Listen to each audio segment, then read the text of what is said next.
শিক্ষার্থী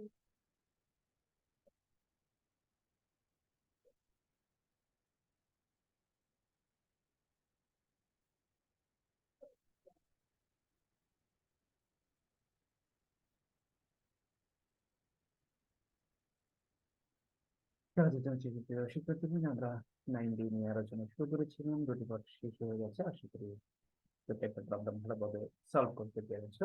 আমরা আজকে 9D এর আরো কিছু প্রবলেম নিয়ে আলোচনা করবো।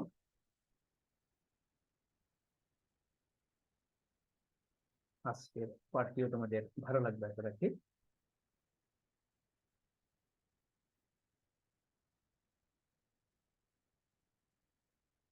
আমরা আজকে প্রথমে যে প্রবলেমটা নিয়ে আলোচনা করব, দেখো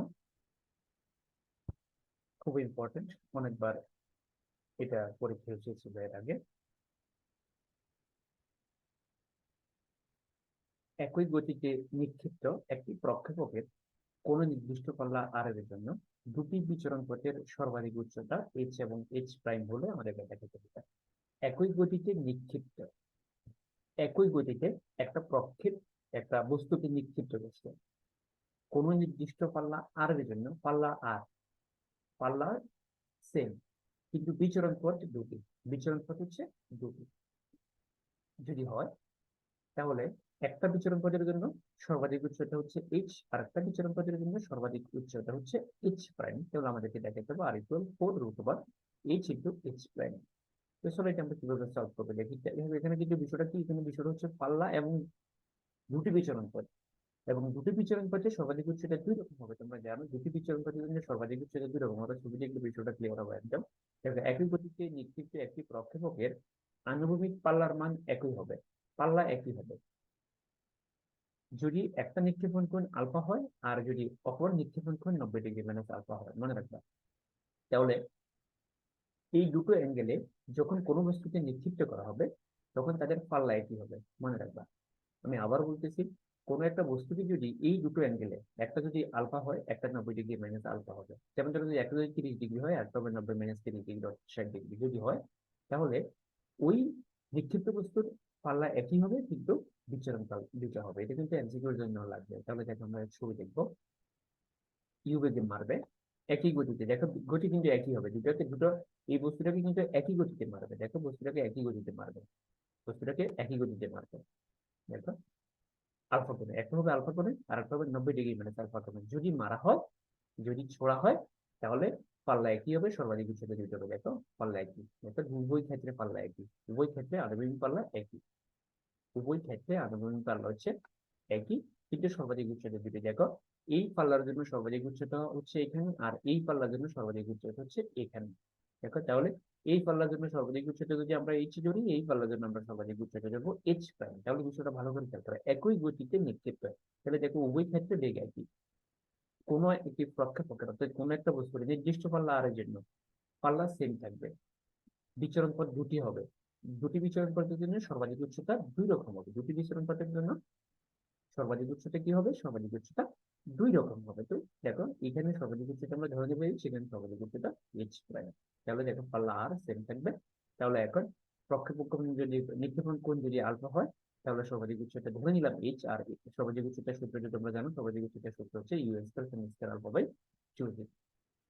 আর যদি কোণটা 90° মাইনাস আলফা হয়, তাহলে সর্বাধিক উচ্চতার সূত্র হবে h prime equal u square sine square alpha জায়গা হবে কত, 90° মাইনাস আলফা।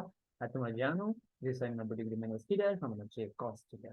তো এখন দেখো এবার আমরা সলভ করি। দেখো আমরা মূল বিষয়টা কিন্তু বের করে ফেলছি, এটা হচ্ছে ইম্পর্টেন্ট বিষয়, এটা হচ্ছে আসল জিনিস। তুমি আগে প্রশ্নটা পড়ে বিষয়টা বুঝছো কিনা আগে তুমি সেটা দেখতে হবে। যে একই গতিতে নিক্ষিপ্ত, একই গতিতে নিক্ষিপ্ত, একই গতিতে একটা বস্তুকে মারছে, একই গতিতে একটা বস্তুকে মারছে একই জায়গায় গিয়ে পড়ছে কিন্তু বিচরণ পদ্ধতিতে। বিষয়টা ভালো করে তোমরা বুঝো, একটা বস্তুকে একই গতিতে দুইবার মারছে, বিচরণ পথ দুইটা একই জায়গায় গিয়ে পড়ছে। তাহলে মনে রাখবে বিচরণ পথ যদি দুইটা হয় সর্বাধিক উচ্চতাও কিন্তু দুই রকম হবে। তাহলে এই বিচরণ পথের জন্য সর্বাধিক উচ্চতা হবে এইচ, আর এই বিচরণ পথের জন্য সর্বাধিক উচ্চতা হবে এইচ প্রাইম। তাহলে দেখো কোন যদি আলফা হয় তাহলে সর্বাধিক উচ্চতা আমরা বের করছি, কোন যদি 90° মাইনাস আলফা হয় তাহলে সর্বাধিক উচ্চতা আমরা বের করছি। তাহলে একটা এইচ প্রাইম দুটো আমাদের বের হয়ে গেছে। তো চলো এবার বাকি অংশটা আমরা দেখি, তাহলে বাকি অংশটা আমরা কিভাবে সলভ করবো। তাহলে দেখো আমরা এখানে সর্বাধিক উচ্চতারই শুধুমাত্র ফর্মুলাটা প্রয়োগ করেছি, যেটা আমরা প্রথম পার্টে আলোচনা করেছি, যে কি সেক্টরে ব্যবহৃত ফর্মুলাগুলো। এখন তাহলে কিভাবে হবে, যেটা আমি বললাম তাহলে আর ইকুয়াল কত, ইউ স্কয়ার সাইন টুয়েলভ পাই, যেহেতু হচ্ছে আমি ওই পাল্লার সূত্র, তো সাইন টুয়েলভ সমান কত, 2 সাইন আলফা কস আলফা। এখন দেখো এখানে আমরা যেটা করলাম সেটা হচ্ছে বর্গ করে দিয়েছি, আমরা যেহেতু রুট আনতে হবে আমাদের ক্রমের রুট আছে এই কারণে আমরা বর্গ করে দিয়েছি, যেহেতু আমরা বর্গ করছি। আর হচ্ছে যে এই আমাদের যে সর্বাধিক উচ্চতা ফর্মুলা, সেখানে কিন্তু সাইনের উপরে বর্গ আছে, কজের উপরে বর্গ আছে, এই কারণে আমরা উভয় পক্ষকে বর্গ করে দিচ্ছি। আর এটা কত, আর স্কয়ার ই পাওয়ার 4 বি দুগুণ 4 sine square alpha cos square alpha নিচে হচ্ছে জি স্কয়ার। এখন দেখো এটাকে আমরা সর্বাধিক উচ্চতার ফর্মুলা অনুযায়ী সাজাবো, u square sine square alpha by 2 g, u square cos square alpha by 2 g. এখন দেখো মিলে যাচ্ছে, দেখি ইউ স্কয়ার গুণ করলে ই power 4 sine square alpha cos square alpha মিলে গেছে, এই জি আর জি গুণ করলে জি স্কয়ার, আর এই যে 2 দুগুণ 4, এই যে 2 দুগুণ 4 এখানে আমার বাড়তি চলে আসছে, এটা কিন্তু নাই।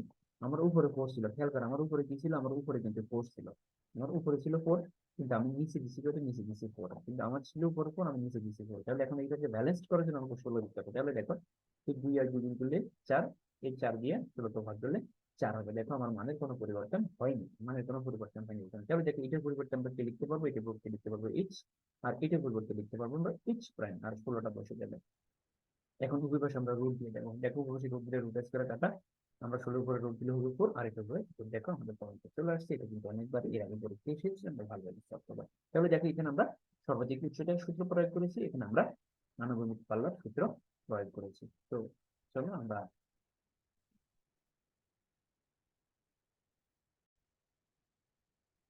এবার আমরা যে প্রবলেমটা সলভ করতে যাচ্ছিলাম সেটা হচ্ছে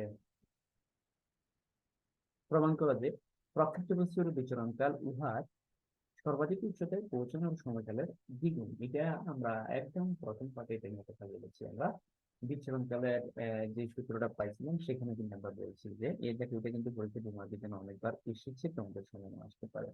তো প্রকৃত বস্তুর সর্বাধিক উচ্চতায় পৌঁছানোর সময়, দেখো সর্বাধিক উচ্চতায় পৌঁছতে যে সময় লাগে সেটা হচ্ছে t one equal q sine এর পাবে। যে দেখো এটা হলো সর্বাধিক উচ্চতায় পৌঁছানোর সময়, তুমি একটা বস্তুকে শুরু করবে, এটা সর্বাধিক উচ্চতা উঠতে কত সময় লাগবে সেটা সূত্র হচ্ছে you sign of by g, এটা হচ্ছে সর্বাধিক উচ্চতায় পৌঁছানোর সময়। এখন হলো বিচরণকাল, তাহলে বিচরণকালের সূত্র হচ্ছে বিচরণকালটা কি, সর্বাধিক উচ্চতায় উঠবে সেখান থেকে তুমি নিচের দিকে নামবে, হচ্ছে বিচরণকাল। তাহলে দেখো বিচরণকাল হচ্ছে 2 ইউ সাইন অফ বাই জি। তো দেখো এটাকে এখন আমরা সূত্রটা আলাদা করলাম, আলাদা করে দেখো এটার পরিবর্তে আমরা কি লিখতে পারি জি। তাহলে দেখো পেয়ে গেছি আমরা আমাদের কাঙ্ক্ষিত ফলাফল। দেখো প্রকৃত বস্তুর বিচরণকাল উহার সর্বাধিক উচ্চতায় পৌঁছানোর সময়কালের দ্বিগুণ, এটা কিন্তু দুই মার্কের জন্য পরীক্ষা আসতে পারে, এমসিকিউ আসতে পারে, তোমরা কিন্তু এটা ভালো করে সলভ করে নেবা।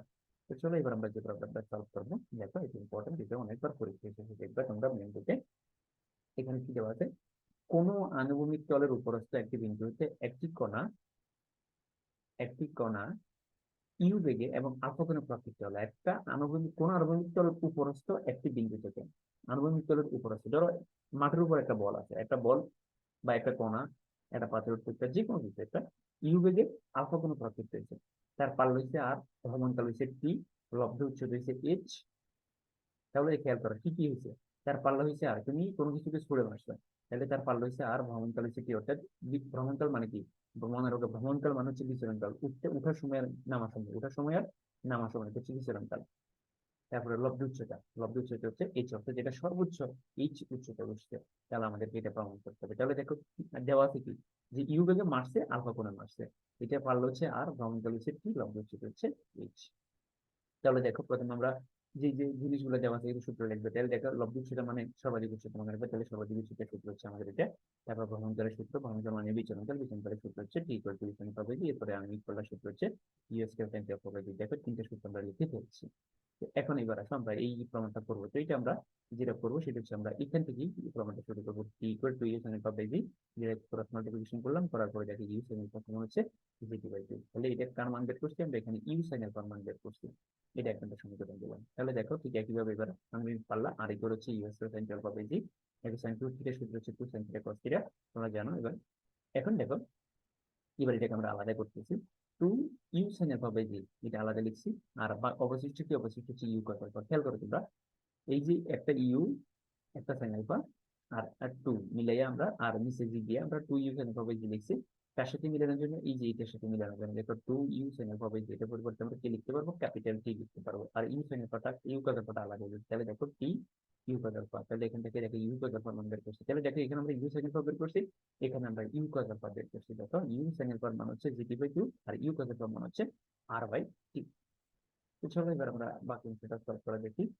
দেখো এটি আমাদেরকে প্রমাণ করতে হবে, এই প্রমাণটাই আমরা আনবো, এখন এই লাইনটি আমাদেরকে প্রমাণ করতে হবে। তো এখন এই প্রমাণটা আমরা কিভাবে আনবো, শুরুটা দেখি আমরা। দেখো এক এবং দুইকে বর্গ করে দেবো, যেখানে আমরা এক নম্বর সমীকরণে যে সমীকরণ দিচ্ছি সেটিকে বর্গ করবো আমরা। দেখো বর্গ করে যোগ করে দিলাম, তাহলে দেখো u square sine square by u square plus square, এখানে হবে কি gt g square t square by 4, এখানে বার স্কয়ার বাই টি স্কয়ার। তো এখানে ইউ স্কয়ার কমন যাবে, এটা লসাগু করে ফেললাম। দেখো লসাগু হচ্ছে 4t স্কয়ার, তো সাইন স্কয়ার প্লাস যোগ প্লাস স্কয়ার সমান হচ্ছে 1।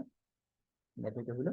এবার এটাকে ক্রস করবো, ক্রস করার পর এটা আসলে দেখো আমরা আমাদের এই যে এটাকে বামে, এটাকে ডান পাশে নিলাম আর এটাকে বাম পাশে নিয়ে আসলাম, দেখো আমরা আমাদের এখান থেকে প্রমাণ পেয়ে যাচ্ছি। দেখো অনেক সহজ, অনেক সহজ আমরা প্রবলেমটা সলভ করে ফেলতে পারছি। সহজ প্রবলেম গুলো কিন্তু পরীক্ষা আসবে 4 মার্কের জন্য মনে রাখবে তোমরা।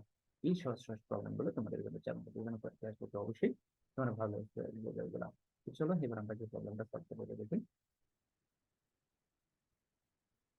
তবে তার আগে তোমাদের জন্য একটা হোমওয়ার্ক দেখো, এই হোমওয়ার্ক অবশ্যই তোমরা সলভ করবা।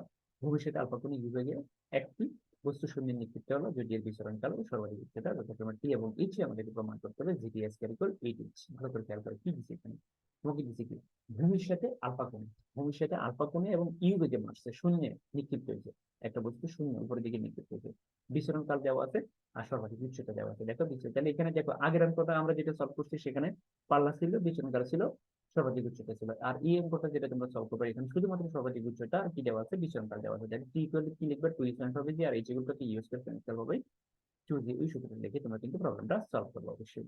দেখো সর্বাধিক উচ্চতার সূত্র হচ্ছে এটা, আর ভ্রমণকালের সূত্র হচ্ছে এটা, মনে রাখবে এই দুটো সূত্র কিন্তু এখানে ব্যবহার হবে। তাহলে আগের অঙ্কটাতে আমরা 3টে সূত্র ব্যবহার করছি আর এই অঙ্ক আমরা শুধুমাত্র 2টা সূত্র ব্যবহার করবো। চলো এবার আমরা যে প্রবলেমটা সলভ করবো তো দেখে নিই। তো একটি বস্তু একই বেগে আনুভূমিক তলের সাথে দুটি ভিন্ন কোণে প্রক্ষেপ পেয়েছে, একটা বস্তু বেগ একই, দুটা ভিন্ন কোণে প্রক্ষেপ পেয়েছে, একটা বস্তুকে একই বেগে দুটি ভিন্ন কোণে প্রক্ষেপ পেয়েছে, পাল্লা আর ভ্রমণকাল হচ্ছে টি1 টি2।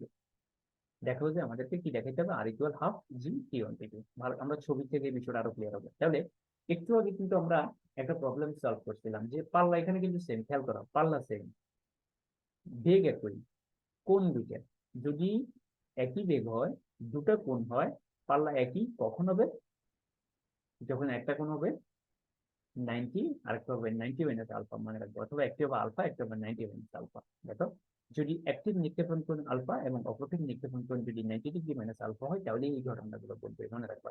পাল্লা একই হবে, পাল্লা একই হবে, বেগ একই হবে, বিচরণকাল দুইটা হবে, বিচরণকাল দুইটা হবে, মনে রাখবো। বিচরণকাল দেখো, ভ্রমণকাল দেখো, বিচরণকাল মানে ভ্রমণকাল দেখো, একটা ভ্রমণকাল টি1 একটা ভ্রমণকাল টি2।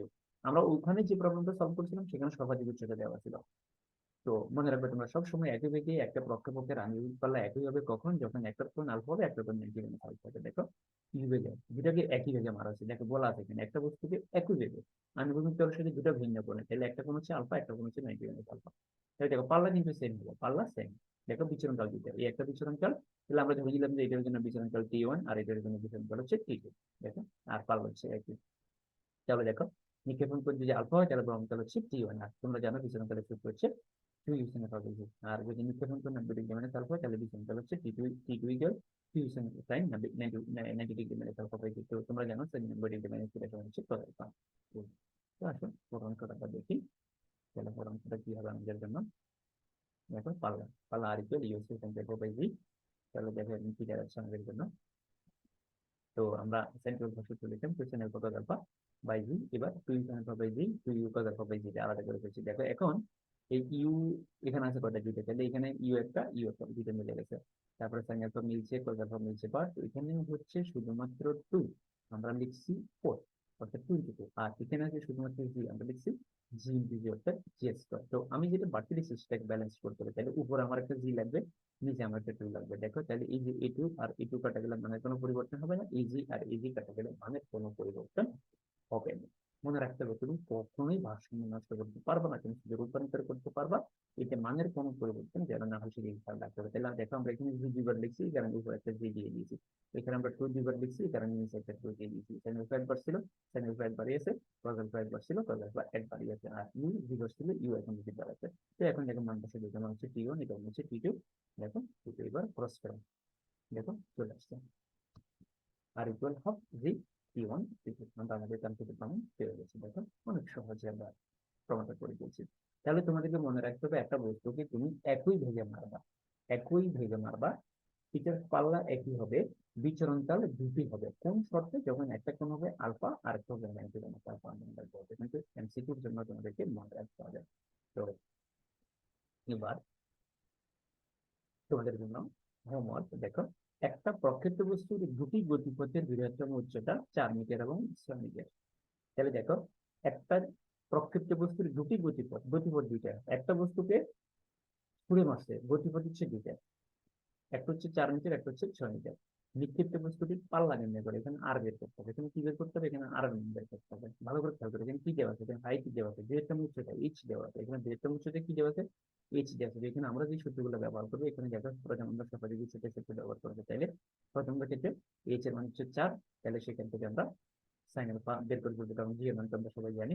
এরপরে দেখো এই এটার ক্ষেত্রে দ্বিতীয়, আবার এই যে এখানে এইচ এর মান হচ্ছে 6, তো এর বের করার পরে আমরা এখানে এই যে এখানে আমরা পাল্লা বের করে নিয়ে আসবো। এখানে আমাদের পাল্লা বের করতে হবে। এই প্রশ্নটা কিন্তু অনেকবার বুক পরীক্ষা আসছে, এই কারণে তোমাদের এটা হোমওয়ার্ক দিয়েছি।